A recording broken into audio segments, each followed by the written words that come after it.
Hi. So we're going to finish up our discussion of how a bill becomes a law. And we are going to pick up shortly after the committee stage.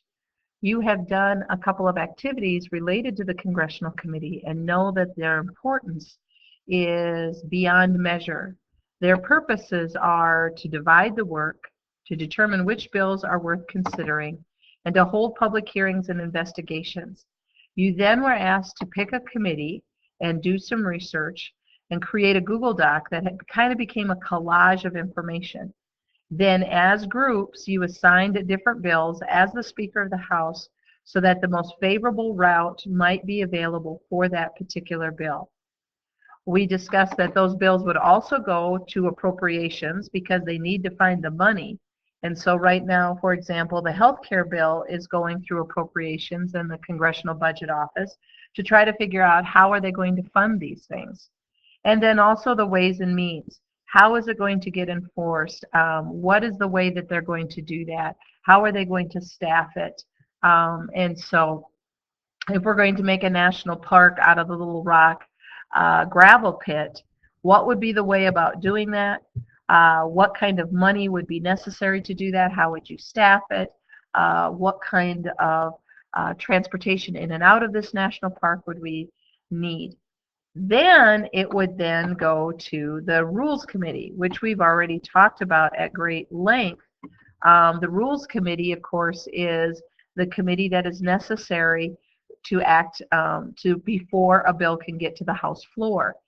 No bill gets to the House floor without going through the Rules Committee. It is truly the traffic cop there. In order for a bill to be considered, it has to be granted a rule. And what that means is that they're going to talk about the amendments that are available and what kind of debating will be done. Will they give it an hour? Will they give it a couple of hours? And then they'll put the bill on the calendar. And there are 5 calendars related to the House of Representatives. On the Senate side, remember there is no Rules Committee, and they just basically give everything kind of this unanimous consent, meaning if everyone is okay with it, then the bill is going to come before the 100 members of the Senate. So 90% of bills have died once they get to this spot, or before that, or in the investigation process, or they're simply forgotten about. There is what is called a marking up stage in the committee stage, whereas if a bill got to the markup stage, it means that they are looking at maybe having the possibility of this bill looked at a little bit more seriously. If it gets out of the committee stage, then it will go to the floors of both the House and the Senate. Now remember, this is kind of like Plinko, where they're coming through the chambers at the same time. Maybe not at the same speed, but definitely at the same time. So they're coming to the floors of the House and the Senate, which means on the House side, 435 members of Congress are going to be debating and discussing it. And on the Senate side, 100 will be. So let's look at the House side first. They're going to read it now in its entirety a second time. Remember that the first reading is just basically dropping it in the hopper. All committee changes are now then read into it. Then the House is open for debate. Usually the debate, according to House rules, is between 1 and 5 minutes, depending on the rule that was granted. And remember that all debate has to be germane, meaning that you can't be talking about an energy bill and then start talking about livestock. Right before the bill is brought to a vote, it is read again a third time. This is so that all changes that are suggested on the House floor are added and read into, so everybody understands exactly what they're reading. In the Senate, it's pretty much the same. They too have a second reading, but unlike the House of Representatives, the Senate has unlimited debate.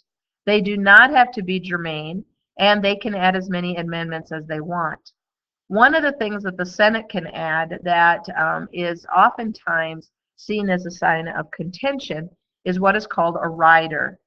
A rider is a totally irrelevant issue that is snuck into a bill in hopes that it would pass. A rider is something that could not stand on its own, and but if it's attached to a strong bill, might come into play. There has been a lot of talk lately about making riders completely illegal because this is the way they sneak in some pet projects that can't be done. Riders were an issue in the last election about, they have been around since 1789. Please do not think this is a modern era thing. But the scope of riders have gotten more serious and more costly. And so let's say the bill is on energy and building windmills, and they will sneak in a bill about, just because this is in my head, livestock into there. And the livestock bill by itself would not hold up and it would be voted down. But because, let's say, building windmills is such a popular thing, that it sneaks in that way. Some people believe that this is really underhanded and this is the way congressmen or senators get special projects for their state in place. And in all honesty, that's the way they do get it in. But like I said, it's been done since the beginning of our government. And so, but I do agree that maybe more regulation must take place. Again, on the Senate side, they do a third reading, and then they have their 4 voting options. They have a voice vote. All those in favor say aye, aye. Opposed, nay, nay. Standing, all those in favor, please stand up, and then they count. Remember, you're counting 435 members. A division of the House, which is kind of turned into a standing vote, so not too often. It used to be, hey, if you are in favor, you go stand on this side of the room. If you're against it, go sit on this side of the room. But what is obviously the most common is what is called a roll call or an electronic vote. You see that picture here, okay? Now, the thing about the roll call electronic vote is this little key card right here. This key card is an identification badge that a senator or congressman must use. No one can vote on behalf of a senator or a congressman. Yes, they might be in possession of their key card, but it is the senator or the congressman themselves that must vote. Senator Grassley is extremely proud of the fact that he has been present for every single vote in his 30 some odd years as senator from Iowa. Okay. Now, the likelihood of the 2 chambers passing the exact same bill is almost slim to none.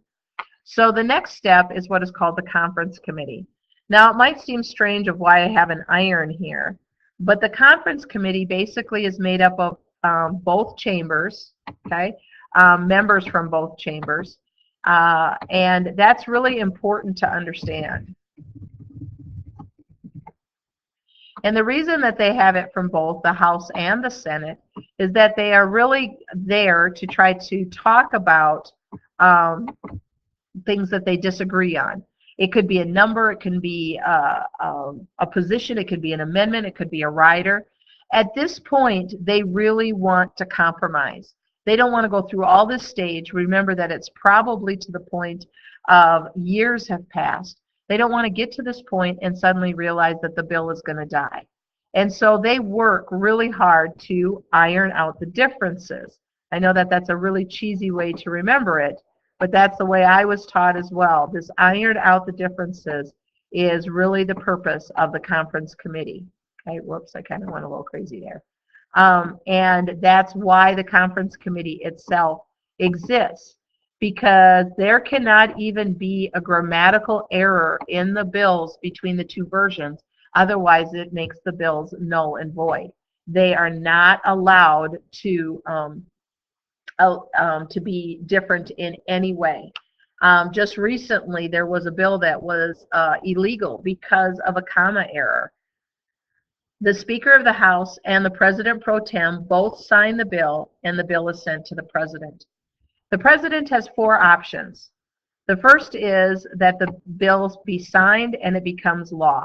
Okay? It is usually done with a huge signing ceremony. We're going to find out in the Civil Rights Bill of 1964 that I believe Lyndon B. Johnson used over 70 pens to sign it into law. If something has taken this long and has taken that much to become law of the land, the signing ceremony becomes huge. President Obama's signing ceremony with the Affordable Care Act was quite the pomp and circumstance. The second thing he could do is he could kill it, okay, veto it, and he basically stamps it and says this is not going to become a law. It is then sent back to Congress, and 2/3 of a vote of both chambers must vote in favor of overriding a presidential veto, meaning it will become a law without his signature. This very rarely, if ever, happens. Okay, the other two options are kind of sometimes lumped into one because they're called either the pocket veto. The pocket veto means that the president sits on it and sits on it knowing that Congress is going to adjourn, and it is vetoed. Now, one of the big things that everybody doesn't understand is why would you allow something to become go through the entire process knowing that Congress is getting to the end, and if they don't wait until the 10 days are out and they adjourn, that the bill dies. Well, the reason that they do that is complete politics. Congressmen and senators can say, hey, we passed this, but it just didn't get past the president's desk. And basically, it's a tactic to shift blame. It's to say that we wanted it, we went through the process, we passed it, but because the president didn't sign it right away, it's not our fault. Okay? It is completely a way to tell the American people that one thing was okay, but in reality, they had no intention of making it into a law. The other one is, again, to sit on it, but the 10 days pass, and at the end of it, that bill becomes a law without the president's signature. And that is for the president to say, hey, Congress, this is something you wanted. It's not something that I wanted, but if you want it so dang bad, then you're going to have to live with it. And that's exactly what happens with many bills, is that they become law without a signature. That the president uses the pomp and circumstances and the ceremony that goes along with the signing ceremony for the bills that he truly wants to be part of his legacy. For example, like the Affordable Care Act or the 1964 Civil Rights Law that Lyndon B. Johnson signed, but really was started under the administration of John F. Kennedy. Okay. Next week, when we meet on Monday, we will be starting our discussion about the Civil Rights Law of 1964 and taking this process of how a bill becomes a law and applying it to one of the most famous laws of all time, and a law that changed culture because culture couldn't change the law. All right, well, I hope you guys have a great weekend, and we'll see you on Monday.